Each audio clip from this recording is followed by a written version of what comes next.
el capítulo 9 termina de una forma muy similar al capítulo 1 y 2. Es decir, en el capítulo 1 y 2 vemos a Salomón pidiendo sabiduría y comenzando su reinado de esa forma, con la promesa de que Dios le daría sabiduría, prosperidad, afirmaría su gobierno. Pero también vemos cómo Hiram o Huram, el rey de Tiro, también tiene una buena relación con Salomón e incluso elogia a Salomón. Y ahora el capítulo 9 termina así, con los detalles de Salomón como un gobernante sabio, un reino firme, un reino próspero, y también vemos a la reina de Saba, que también es extranjera, y otros reyes que elogian a Salomón, reconocen la sabiduría que Dios le ha dado. Así es como cierra su historia. Así que recordemos que Crónicas, como hemos aprendido durante toda esta serie, Crónicas es como el primer comentario bíblico del Antiguo Testamento, en el que el cronista nos está dando una perspectiva de la historia de Israel para que el lector pueda tener esperanza, una nueva perspectiva enfocada en un rey venidero que restaurará el reino, un reino de justicia y de paz. Así que Crónicas no es una repetición de las mismas historias de Primero y Segundo de Reyes. Aunque hay muchas historias similares, en realidad Crónicas es una nueva perspectiva de la historia de Israel. Y por eso hay tres cosas en las que se enfoca muy fuertemente Crónicas. ¿Te acuerdas? David, el templo y Salomón. ¿Por qué el templo? Porque el templo es parte de este plan de Dios en el futuro por el cual Él va a restaurar su presencia en el mundo. Entonces el templo juega un rol muy importante en la historia de Israel. ¿Por qué David y Salomón? Porque David y Salomón en Crónicas se presentan como un prototipo, una figura ideal de un futuro rey que va a ser un hijo de David, pero también va a ser como un mejor Salomón, sabio y pacífico, por el cual Dios va a establecer un reino de justicia y paz. Y esa es la razón de por qué se le dedica tanto tiempo al templo, a la historia del templo, a la historia de David y a la historia de Salomón. Así que vimos del capítulo 1 al 9 toda la historia de Salomón en Segundo de Crónicas. Como dijimos, comienza con la petición de sabiduría y la prosperidad que le da el Señor, y termina también con su fama por lo sabio que es, con prosperidad y con la visita de otras naciones. Pero, hay un gran pero. Después de Salomón, nunca más se vuelve a mencionar sabiduría en Crónicas. Después de Salomón, el reino de Judá viene cada vez más a ser un reino de necedad, de corrupción, especialmente sus líderes vienen cada día que pasan el reino, se hunden más en corrupción. Entonces al final, estos capítulos que estamos leyendo, especialmente el 8 de la semana pasada y el 9, son capítulos que sirven para afirmar el hecho de que Dios ha sido fiel, de que Dios le concedió a Salomón lo que pidió, sabiduría, le concedió prosperidad, le concedió un reino firme, le concedió construir el templo tal y como Dios le había dicho a David, y también le concedió sabiduría. De eso trata el capítulo 9 de hecho. El capítulo 8 que vimos la semana pasada fue el reino firme de Salomón. Y ahora en el capítulo 9 vemos la sabiduría de Salomón y la visita de los gentiles que vienen a escuchar de la fama de Salomón. Entonces, ¿te parece si oramos y revisamos el capítulo 9? ¿Me acompañas? Padre Celestial, gracias por todo tu amor, gracias por tu misericordia, gracias por darnos, Señor, esta libertad para estudiar tu palabra. Has sido bueno, Señor, nos has mostrado tu amor. Queremos hoy, Señor, con atención escuchar tu palabra y rogarte que transformes nuestras vidas. Te lo pedimos, por favor, en tu nombre. Amén. Acompáñame a 2 de Crónicas, capítulo 9.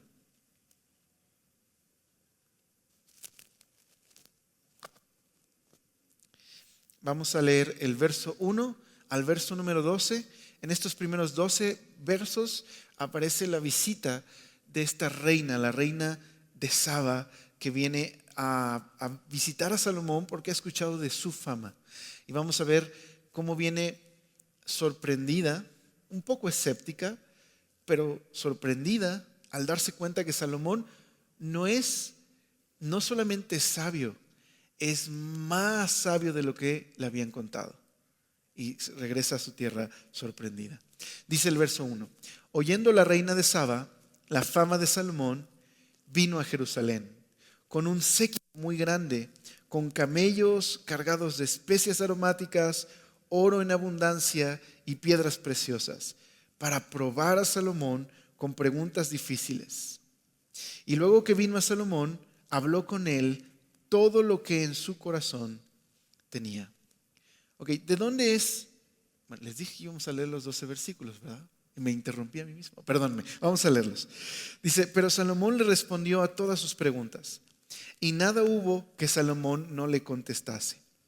Y viendo la reina de Saba la sabiduría de Salomón, y la casa que había edificado, y las viandas de su mesa, las habitaciones de sus oficiales, el estado de sus criados, y los vestidos de ellos, sus maestresalas y sus vestidos, y la escalinata por donde subía a la casa de Jehová, se quedó asombrada. Y dijo al rey: verdad es lo que había oído en mi tierra acerca de tus cosas y de tu sabiduría, pero yo no creía las palabras de ellos hasta que he venido, y mis ojos han visto. Y he aquí que ni aun la mitad de la grandeza de tu sabiduría me ha sido dicha, porque tú superas la fama que yo había oído. Bienaventurados tus hombres, y dichosos estos siervos tuyos que están siempre delante de ti y oyen tu sabiduría. Bendito sea Jehová tu Dios, el cual se agradó de ti para ponerte sobre su trono, como rey para Jehová tu Dios, por cuanto tu Dios amó a Israel para firmarlo perpetuamente. Por esto te ha puesto por rey sobre ellos, para que hagas juicio y justicia. Y dio al rey 120 talentos de oro y gran cantidad de especias aromáticas y piedras preciosas. Nunca hubo tales especias aromáticas como las que dio la reina de Saba al rey Salomón. También los siervos de Hiram y los siervos de Salomón, que habían traído el oro de Ofir, esto es oro muy fino, trajeron madera de sándalo y piedras preciosas. Y de la madera de sándalo el rey hizo gradas en la casa de Jehová y en las casas reales, y arpas y salterios para los cantores. Nunca en la tierra de Judá se había visto madera semejante. Y el rey Salomón dio a la reina de Saba todo lo que ella quiso y le pidió, más de lo que ella había traído al rey. Y después ella se volvió y se fue a su tierra con sus siervos. Qué historia, ¿verdad? Ok, ¿quién es la reina de Saba? Bueno, es la reina de un pueblo que se conoce como el pueblo de los sabeos. Y que este es un pueblo, un reino que se encontraba al sur de Arabia. Y que era un pueblo comerciante que se había construido en base al comercio que existía entre Asia y África. Era un puente. Y esta reina vino con un propósito: conocer si era verdad que Salomón era este rey tan sabio como le habían contado. De hecho, llegó un poco escéptica, ella lo dice en su testimonio, ¿no? Llegó escéptica, le habían contado todo esto de Salomón, así que vino preparada con con muchas preguntas. De hecho, en una versión diferente, esta palabra preguntas dice así: adivinanzas, preguntas difíciles, parábolas, dichos o preguntas enigmáticas. Es decir, no solo traía preguntas, sino preguntas capciosas, adivinanzas, acertijos, para ver si realmente Salomón podía responderle. Bueno, hay comentaristas que dicen que Salomón no solamente le dio la respuesta a la reina de Saba de cada una de estas adivinanzas, sino que incluso le revelaba lo que había en su corazón mientras le respondía. Y de esa manera ella quedó asombrada, que no solamente era un hombre sabio, era un hombre que podía incluso entender las intenciones del corazón. Un hombre verdaderamente sabio, extraordinariamente sabio. La NTV dice: todo lo que oí en mi país de tus logros y de tu sabiduría es cierto. Yo no lo creía hasta que llegué aquí y lo vi con mis propios ojos. De hecho, lo que había oído no refleja ni la mitad de tu sabiduría. Supera ampliamente lo que me habían dicho. Entonces, esta escena es muy similar a el capítulo 2. Nada más vamos a ir un momento allá. Por cierto, lo enseñó el pastor Iber Cruz, y si no escuchaste esa enseñanza, te invito a que la escuches. Estuvo muy, muy bella su enseñanza. Pero en el capítulo 2 vemos este pacto que hace Hiram, este rey extranjero, con David. ¿Y qué es lo que expresa Hiram? Algo muy similar. Mira en el verso número 11. Entonces, del capítulo 2, entonces Hiram, rey de Tiro, respondió por escrito que envió a Salomón: porque Jehová amó a su pueblo, te ha puesto por rey sobre ellos. Además decía Hiram: bendito sea Jehová, el Dios de Israel, que hizo los cielos y la tierra, y que él dio al rey David un hijo sabio, entendido, cuerdo y prudente, que edifique casa a Jehová y casa para su reino. Así abre la historia de Salomón. Verás, esto es sumamente importante.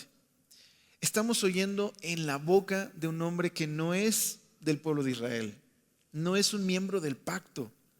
¿Qué estamos escuchando de su boca?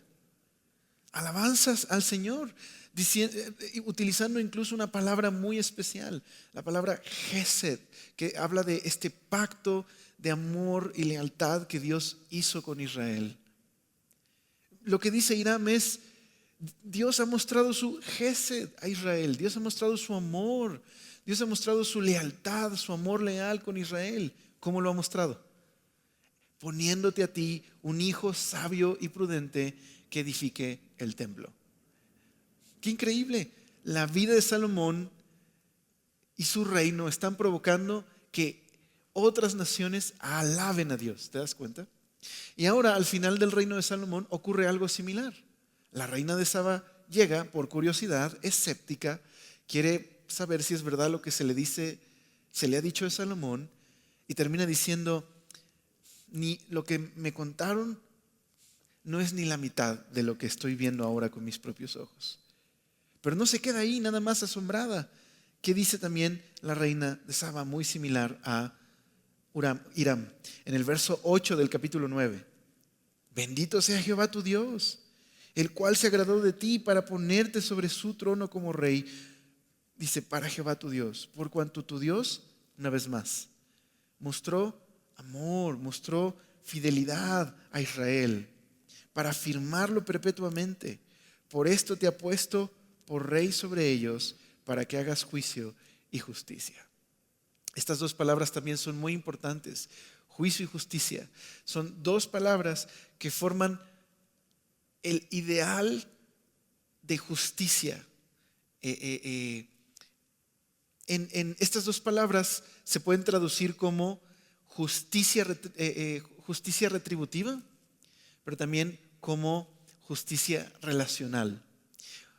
Juicio y justicia describen, número uno, una relación correcta con Dios.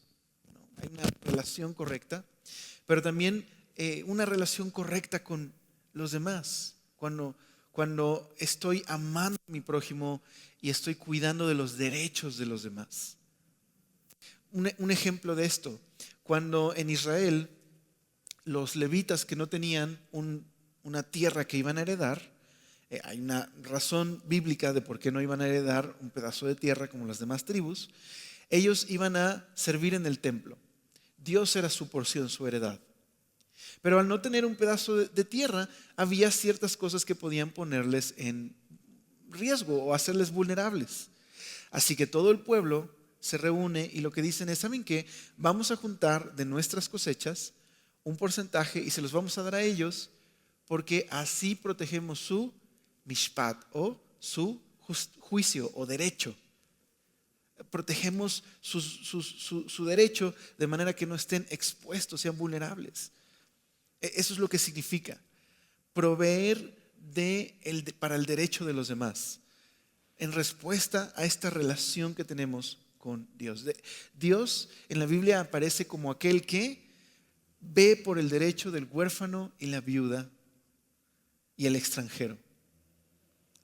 Así que el reino de Salomón sería un reino donde florecería el juicio y la justicia. Y eso es lo que está alabando no alguien dentro de Israel, ¿me explico? Sino esta mujer extranjera está adorando a Dios y reconociendo la fidelidad y amor de Dios y alabando el hecho de que el reino de Salomón es un reino que exhibe juicio y justicia. Entonces, aquí se nos está presentando un ideal. El ideal del reino davídico y del reino salomónico, que sería un reino de justicia y paz, un reino al cual las demás naciones admirarían y que también sería un reino al cual las demás naciones vendrían para dar sus tesoros, que es lo que vamos a ver ahora en el verso 13 en adelante. Mira lo que dice el verso 13. El peso del oro que venía a Salomón cada año era 666 talentos de oro, que es una cantidad muy grande, sin lo que traían los mercaderes y negociantes. También todos los reyes de Arabia y los gobernadores de la tierra traían oro y plata a Salomón. Hizo también el rey Salomón 200 paveses, que son escudos, de oro batido, cada uno de los cuales tenía 600 siclos de oro labrado. Asimismo, 300 escudos de oro batido, teniendo cada escudo 300 siclos de oro, y los puso el rey en la casa del bosque del Líbano. Hizo además el rey un gran trono de marfil y lo cubrió de oro puro, de mucho lujo. Y el trono tenía 6 gradas y un estrado de oro fijado al trono y brazos uno a otro lado del asiento y 2 leones que estaban junto a los brazos. Había también allí 12 leones sobre las 6 gradas, uno a otro lado. Jamás fue hecho trono semejante en reino alguno. No sé si notaste que aparece muchas veces en el capítulo 9, jamás. Nunca se había visto un rey tan sabio. Nunca se había visto una corte tan esplendorosa. Nunca se había visto ¿notaste eso? Es algo que está enfatizando el autor de Crónicas respecto al reinado de Salomón. Entonces mira el verso 20. Toda la vajilla del rey Salomón era de oro, y toda la vajilla de la casa del bosque del Líbano de oro puro. Y en los días de Salomón la plata no era apreciada. Es un comentario aquí sobre la cantidad de oro. Nada era de plata, ¿por qué? Porque la plata en el tiempo de Salomón no era apreciada. Así que absolutamente todo en su casa estaba hecho de oro. 21 dice, porque la flota del rey iba a Tarsis con los siervos de Hiram, y cada 3 años solían venir las naves de Tarsis y traían oro, plata, marfil, monos. No se refiere a los de la tripulación, o sea, no son personas, sino monos, y pavos reales. Y excedió el rey Salomón a todos los reyes en riquezas y en sabiduría. ¿Te acuerdas que le prometió en el capítulo 1? Okay, vamos un momento al capítulo 1. ¿Qué le prometió? Me refiero al Señor, a Salomón. Cuando se aparece en visión Dios a Salomón en un sueño, le dice, pídeme lo que quieras. Señor, dame sabiduría porque soy incapaz de gobernar a tu pueblo, dame sabiduría. Lo que Dios le responde es, bien, porque no me pediste dinero, fama, sino sabiduría, te voy a hacer sabio. Pero aparte, sí te voy a dar fama y te voy a prosperar. Es capítulo 1 y verso número 11. Y dijo Dios a Salomón: por cuanto hubo esto en tu corazón, y no pediste riqueza, bienes o gloria, ni la vida de todos los que te quieren mal, ni pediste muchos días, sino que has pedido para ti sabiduría y ciencia para gobernar a mi pueblo, sobre el cual te he puesto por rey, sabiduría y ciencia te son dadas. Y por cierto, dice, y también te daré riquezas, bienes y gloria como, ¿cómo dice? ¿Cómo lo expresa? Como nunca tuvieron los reyes que han sido antes de ti, ni tendrán los que vengan después de ti. Entonces, leímos en el 22 del capítulo 9 que las riquezas de Salomón y su sabiduría excedía a la de todos los reyes. ¿Te das cuenta cómo el propósito del cronista en el capítulo 8 y 9 es mostrarte que Dios fue fiel? Dios cumplió sus promesas a David. Su hijo Salomón construyó un templo, el templo al Señor. Dios fue fiel con Salomón, lo hizo sabio y le dio fama y riquezas y un reino firme que nunca hubo otro rey en Israel como Salomón. Entonces, este es el propósito, demostrar que Dios ha cumplido su palabra y ha sido fiel. Pero hay más, mira el verso 24. Cada uno de estos traía sus presentes, alhajas de plata, alhajas de oro, vestidos, armas, perfumes, caballos y mulos todos los años.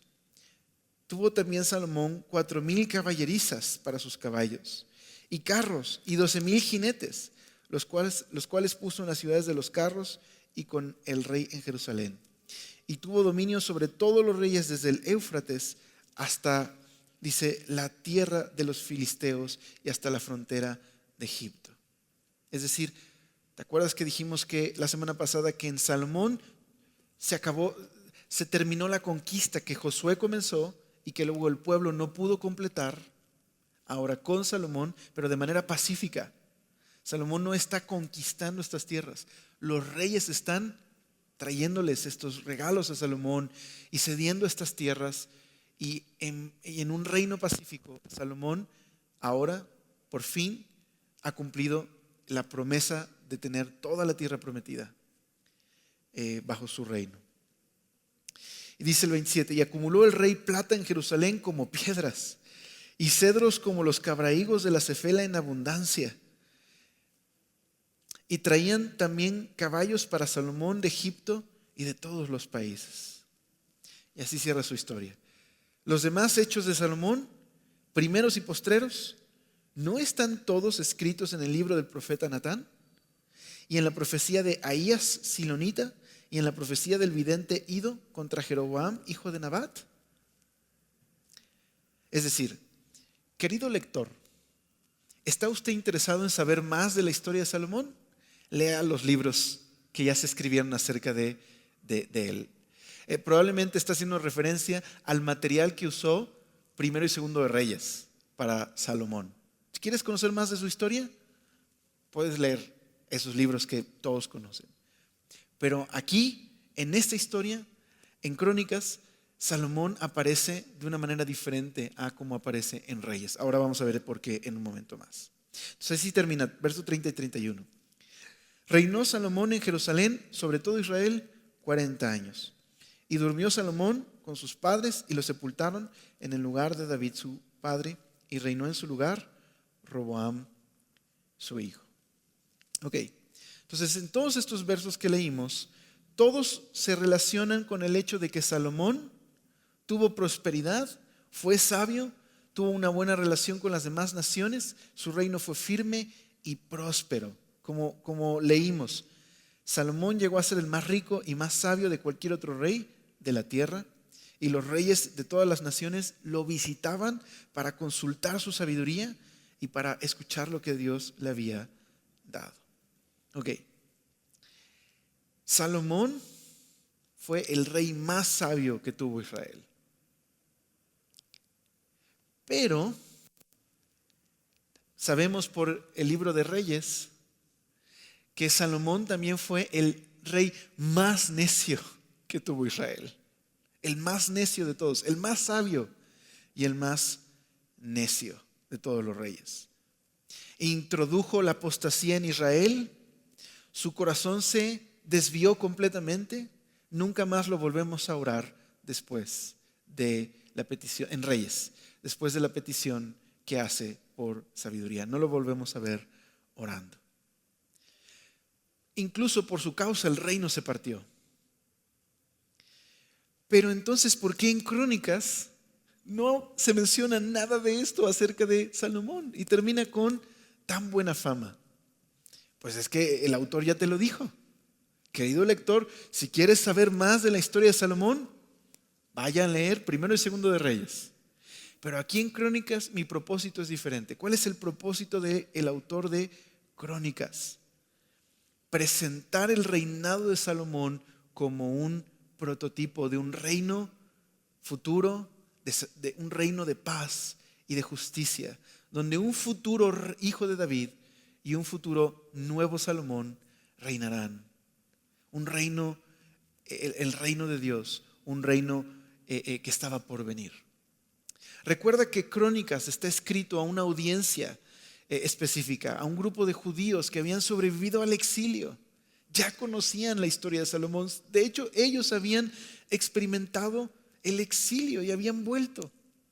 Sabían de todo lo desastroso que sería el periodo final de la vida de Salomón y lo que sigue. El autor más bien quiere recuperar a Salomón como una imagen, como un ideal, para una vez más darle esperanza a esa comunidad. Por eso creo que la intención de este capítulo es cerrar como empezó su historia. Así como, déjame leerte una vez más lo que dijo Hiram en el capítulo 2. Bendito sea Jehová, que hizo los cielos y la tierra y que le dio a David un hijo sabio, entendido, cuerdo, prudente, que edifique casa a Jehová y casa para su reino. ¿Será que Hiram dijo eso de Salomón, pero al final Salomón no es completamente este hijo del que habló Hiram? ¿Me explico? Aquí está la esperanza. Habrá un futuro hijo de David, un hijo sabio y entendido, que edificará una casa al Señor y una casa para su reino. Un futuro hijo de David. Es Jesús. Y esa casa no es un edificio, es su iglesia.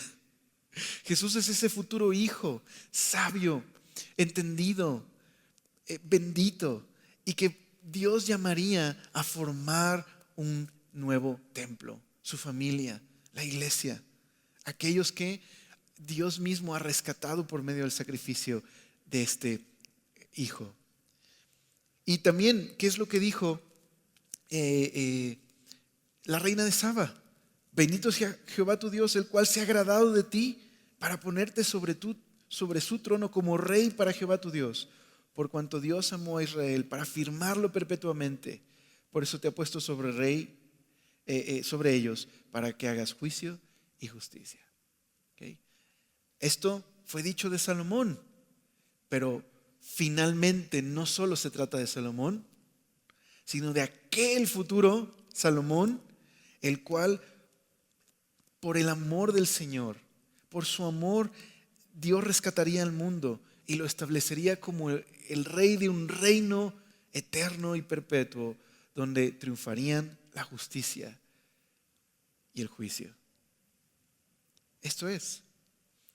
John Seilemer es un comentarista bíblico y él dice así: esta imagen de la fama de Salomón y las naciones distantes nos recuerdan la esperanza del Mesías.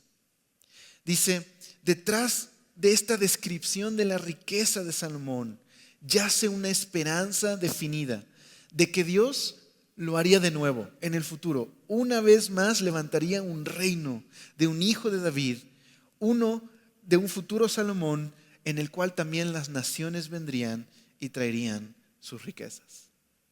Entonces vamos a leer un par de pasajes nada más de cómo los libros de los profetas en el Antiguo Testamento tomaron esta figura de Salomón y apuntaron al hecho de que Dios una vez más lo haría. Levantaría un reino de paz y justicia, porque Salomón fracasó. David fracasó también. Pero el futuro Mesías no fallaría. Entonces mira estos pasajes. Me refiero a que David fracasó en el sentido de que al final no fue aquel que establecería este reino perpetuo de justicia y de paz. Y tampoco Salomón, pero sí Jesús. Mira lo que dice Ageo capítulo 2, versos 7 y 9 al 9. Te lo voy a leer en una versión sencilla, en la NTV. Pero en el contexto, Ageo está dirigiéndose a esa comunidad del posexilio que han regresado a Israel, están reconstruyendo el templo, terminan de reconstruirlo, pero el templo no se parece en nada al templo de Salomón. Es muy chiquito en comparación y no se ve tan glorioso. Y están llorando. Algunos que sobrevivieron al exilio y que les tocó ver el templo, lo están viendo y están llorando. Están llenos de nostalgia y dolor. Y en ese momento Ageo interviene para decirles: oigan, ¿están llorando por este templo? No se preocupen, les prometo una cosa, les dice el Señor a esa comunidad. La gloria del templo futuro va a ser mucho mayor que este. Entonces miren, vamos a leer ese pasaje. Haré temblar a todas las naciones y traeré los tesoros de todas las naciones a este templo. Llenaré este lugar de gloria, dice el Señor de los ejércitos celestiales. La plata es mía, el oro es mío, dice el Señor de los ejércitos celestiales. La futura gloria de este templo será mayor que su pasada gloria, dice el Señor de los ejércitos celestiales. Y en este lugar traeré paz. Yo, el Señor de los ejércitos, he hablado. Algunas traducciones dicen: yo traeré el deseado de las naciones. Algunas traducciones dicen: yo traeré lo deseado de las naciones o los tesoros de las naciones. ¿Cuál traducción tiene razón? Yo creo que las dos tienen razón. Es decir, Dios permitiría que las naciones trajeran sus tesoros al reino del Mesías, pero también el Señor traería el gran tesoro al reino, que sería Jesús. Ahora imagínate la escena en la que Jesús está parado en el templo, diciéndole a los líderes, el templo de Herodes, con toda la corrupción que había en ese momento, y Jesús diciendo: destruyan este templo y en 3 días lo reedificaré. No se refería al templo de Herodes, se refería a su cuerpo. Ahí estaba parado. Ahí estaba el templo de Herodes, una ampliación del templo del segundo templo de Ageo. Pero ese templo ya el Señor no moraba ahí. Pero frente a ellos estaba aquel, el deseado de las naciones, aquel que era el templo donde habitaba toda la gloria misma del Señor. Ahí frente a ellos. Mira otro pasaje, Isaías capítulo 60, verso 3 y luego 5 y 6. También se los voy a leer una versión sencilla. Este es uno de esos capítulos donde Isaías está mirando hacia el futuro después de haber visto que Israel iría al exilio, conquistados por Babilonia. Puede ver cómo en el futuro Dios los va a rescatar, los va a regresar a su tierra y los va a restaurar completamente y va a vivir con ellos por siempre. Entonces, estos capítulos dicen en el verso 3, 5 y 6: todas las naciones vendrán a tu luz, reyes poderosos vendrán para ver tu resplandor. Resplandecerán tus ojos y tu corazón se estremecerá de alegría, porque los mercaderes del mundo entero vendrán a ti. Te traerán las riquezas de muchos países. Dice: enormes caravanas de camellos convergerán en ti, los camellos de Madián y de Efa. Y también en Isaías capítulo 2, verso 2 y 3, que está hablando del reino futuro del Mesías, dice: en los últimos días o en el futuro, cuando Dios traiga sus promesas de salvación, el monte de la casa del Señor será el más alto de todos. O sea, Jerusalén será la ciudad más importante de todo el mundo. ¿Por qué? Dice: se levantará por encima de las demás colinas y la gente del mundo entero vendrá allí para adorar. Vendrá gente de muchas naciones y dirán: vengan, subamos al monte del Señor, a la casa del Dios de Jacob. Allí Él nos enseñará sus caminos y andaremos en sus sendas. ¿Te acuerdas de Hiram y la reina de Saba y todos los reyes que iban a escuchar de Salomón y aprender de él? Bueno, los profetas están diciendo: Dios lo hará de nuevo, pero en un reino de perfecta paz y justicia cuando venga el Mesías y corrija toda maldad e injusticia en este mundo y establezca su reino de paz a través del Mesías. Cuando eso suceda, las naciones ya no estarán peleando entre ellas. Es más, dice otro pasaje, agarrarán sus armas y las van a convertir en instrumentos de agricultura. Vendrán a adorar al Señor, aprenderán directamente de Él. Así que estamos viendo en el reino de Salomón un prototipo de una promesa, de un reino futuro, de un rey sumamente sabio.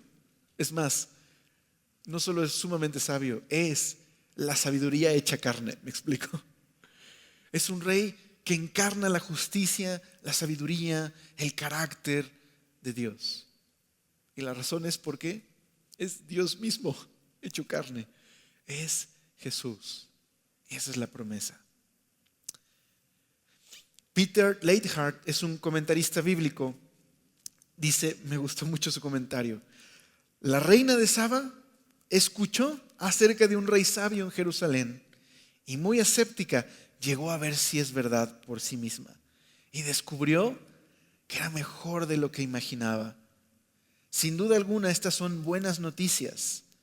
Un rey que proporciona la clave para cuál es la vida. Y una reina que acaba reconociendo no solo la bendición de Dios en Salomón, sino confiesa a Dios, al Dios de Israel. Creo que hay una invitación para nosotros hoy.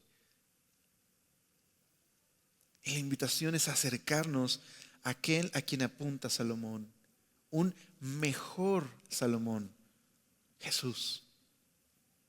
Uno que dice Colosenses, capítulo número 2, verso 3. En quien están escondidos todos los tesoros de la sabiduría y el conocimiento. A lo mejor en esta noche algunos de ustedes han estado viniendo los miércoles, te han invitado, has venido a ver de qué se trata. Yo te animo a que vengas y escuches a Jesús. Te acerques a Él, porque es mejor de lo que has escuchado. Y conoce lo que necesitas. Y Él realmente puede decirte cuál es el propósito y puede darte una vida llena de esperanza.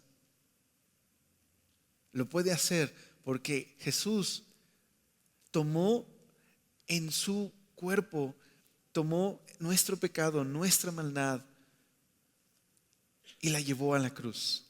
Murió por nosotros, resucitó y nos dio su vida como un regalo. Y no solo eso, sino que resucitó y un día volverá y establecerá un reino de justicia y paz. Ahora, ¿qué creo que esto significaba para la audiencia original? Creo que esto les recordaba, Dios lo hará de nuevo. Dios un día va a levantar a un futuro rey que va a establecer un reino de paz y justicia. Yo creo que eso animó a la generación del cronista a poner sus ojos en el Señor y a recordar que ellos podían, en medio de las circunstancias que estaban viviendo, confiar en el Señor y esperar en Él. Pero creo que también para nosotros es esta invitación a poner nuestros ojos en ese futuro reino y en medio de las cosas que estemos viviendo el día de hoy, tener esperanza. Pero ¿sabes qué? No tienes que esperar hasta que Jesús regrese para poder disfrutar de su sabiduría, su gracia y su reino en tu vida. Hoy puede Jesús reinar en tu familia. Hoy puede Jesús darte sabiduría para la vida. Hoy lo puede hacer. ¿Qué necesitas hacer? Reconocerle, venir a Él, confiar en Él, poner tu esperanza en Él. En el pasaje de Colosenses que les mencioné, es un pasaje donde esa comunidad cristiana en Colosas había sido invadida por falsos maestros que estaban distorsionando la enseñanza acerca de Jesús y que estaban enseñando a los colosenses que Jesús no era suficiente para sus vidas, que necesitaban otras cosas aparte de Jesús y estaban siendo engañados Sin embargo, Pablo les recuerda que Jesús es todo lo que necesitamos para poder vivir una vida sabia, una vida plena, una vida que esté llena de propósito. Jesús es todo lo que necesitamos para esta vida. Y no solo en esta, sino en la vida con Él. En Jesús tenemos perdón de pecados. En Jesús tenemos libertad del pecado. En Jesús tenemos esperanza para el futuro. En Jesús tenemos el día de hoy sabiduría para la vida. Entonces creo que tenemos que tomar una decisión. Y la decisión es: solamente he oído de Jesús, no me puedo quedar ahí. Necesito ir más allá y acercarme y verlo con mis propios ojos y poner mi confianza en Él. Y si ya lo he hecho, necesito preguntarme el día de hoy: ¿estoy permitiendo que Jesús y su reino de justicia, paz y sabiduría gobiernen mi vida? ¿O estoy tratando de vivir mi vida bajo mi propia prudencia, bajo mi sabiduría? Ok, Jesús, me caes muy bien, me encanta tenerte aquí, pero pues yo sé hacer las cosas a mi manera y pues así los domingos está muy bien, te escucho y de veras me caes muy bien, pero en la semana dame chance, ¿no? Yo sé cómo hacer mi vida. ¿O realmente estoy rendido a los pies de aquel que es la sabiduría, en quien están escondidos todos los tesoros de la sabiduría? Sabes, muchas veces en consejería, creo yo, que una de las cosas por las que más se pide consejería, por las que más pedimos consejería, es: ¿cómo sé que estoy haciendo la voluntad de Dios? ¿Cómo puedo ser sabio en esta decisión? ¿Estás de acuerdo? Es una de las preguntas que más se hacen. ¿Cómo puedo ser sabio en esto? ¿Cómo sé si estoy haciendo lo correcto? ¿Cómo puedo ser sabio en el matrimonio o en el trabajo? ¿Cómo? Bueno, ¿sabes? Jesús es en quien están escondidos todos los tesoros de la sabiduría. Jesús es quien quiere reinar en mi vida y traerme de su paz y su justicia. Él quiere hacerlo. Lo que necesito más bien es venir a Él. Y a veces siento que somos muy así, como que queremos una fórmula. ¿Estás conmigo en esto? Como que queremos una fórmula para desbloquear el modo sabiduría, ¿no? ¿Cómo le hago para, no? ¿Dónde se le abre o dónde se le aprieta, ¿no? Para ponernos en modo sabiduría. No funciona así. Porque lo que Dios quiere es más bien reinar en nuestra vida. Que tengamos una relación con Él y que lo conozcamos. Y a medida que nos rendimos a Él y le conocemos, Él nos hace sabios. Por eso, Proverbios 1:7 dice que el principio de la sabiduría es el temor a Jehová. Dice que los necios desprecian la sabiduría. Los entendidos son aquellos que reconocen: hay un Dios, no soy yo. No soy amo ni dueño de mi vida y mi destino, sino he sido creado con un propósito. Y no solo eso, también he sido redimido por la gracia y amor de Jesús. Mi vida es suya.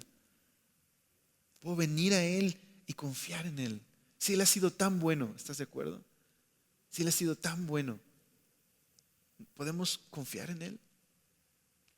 En una ocasión, no sé si les conté esto, pero en una ocasión llevaba mi hijo al McDonald's y nos fuimos por otra ruta que no era él era mucho más chiquito que ahora.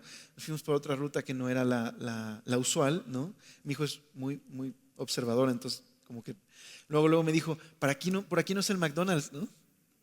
En primera es como: a ver, chamaco, te triplico la edad, yo sé a dónde voy, ¿no? Pero bueno, no, eso es otra cosa. Me dice eso, entonces le dije: hijito, ¿puedes confiar en mí? O sea, ¿crees que te amo? Sí, papá. Ok. ¿Y crees que yo quiero darte lo mejor? Ok. Sí. ¿Puedes confiar en que sea donde estoy llevando? Pero es que no, el McDonald's no es para allá. Sí, hijo, yo sé, pero ¿no te he demostrado que te amo? ¿No te he demostrado que puedes confiar completamente en mí? Que simplemente puedes confiar en tomar mi mano y donde yo te lleve es lo mejor para ti. No sabes, no tienes idea cómo le costó trabajo hasta que como que vio el letrero de lejos. Ah, sí es por aquí, dice. Pero ¿no crees que somos así con el Señor? O sea, si Él creó el universo, simplemente estaba viendo una película de estas viejitas, Reacción en cadena, no sé si te acuerdas, con Keanu Reeves, Morgan Freeman, que están estas historias de corrupción donde están haciendo una fisión de hidrógeno para separar el hidrógeno del oxígeno y energía limpia y todo, pero no pueden porque es muy peligroso y todo. Pero pensaba, o sea, Dios ha hecho moléculas de agua, ¿me explico?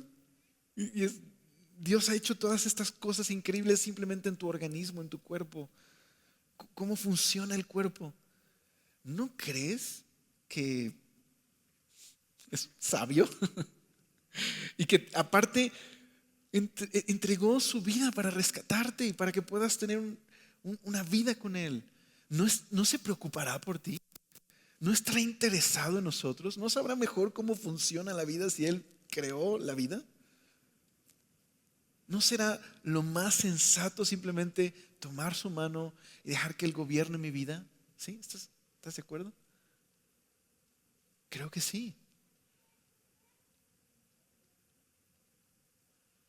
Para que puedas decir conmigo, eres mejor, mejor de lo que yo había escuchado.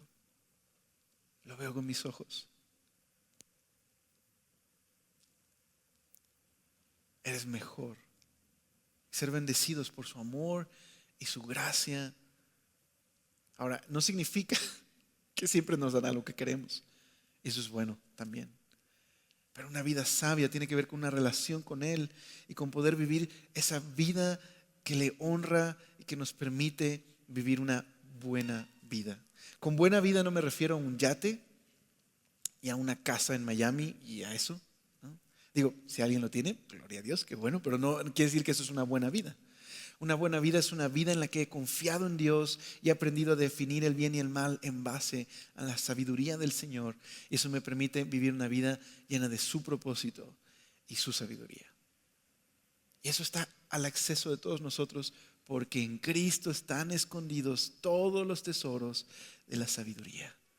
En Él, no en una fórmula, no en un sistema, en Él, en aquel que te ama y quiere tener una relación contigo y te llama a que le sigas y le conozcas.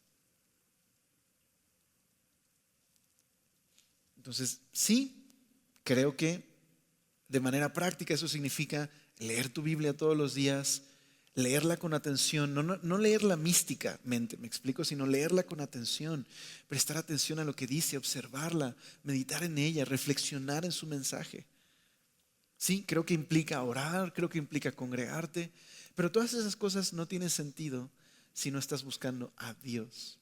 Es decir, el llamado que te hago es no es busca sabiduría, sino busca a Jesús en quien están escondidos todos los tesoros de la sabiduría. Ten una relación con Él, deja que Él reine tu vida y te ama.